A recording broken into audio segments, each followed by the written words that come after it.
દીકરા માલધાન ઘરવાળાનું નામ જોવો તો પટેલપુર અને અહીંયા ઘી ઉગે અને ભૂદેવ બ્રાહ્મણ અહીંયા ઘી ઉગે આવું મેં બીજે ક્યાંય ચાંદનો ઘી ઉગેમાં નથી જોયું એટલે કહું છું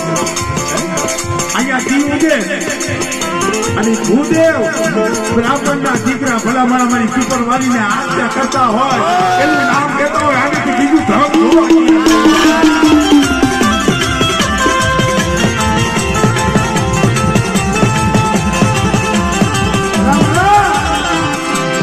બાબરના દીકરાના આંખે તો અહીંયા હવામાં આરતી ઉતરતી હોય અને અહીંયા ગામના શોકમાં જો કોડ છોડી પંજો મારી બેઠી હોય અને એની વસ્તી કદાચ પારકા પાત્ર રખડતી એના સામે આગળ થાય નો થાય મારી ટીપર વાળીના વિશ્વાસ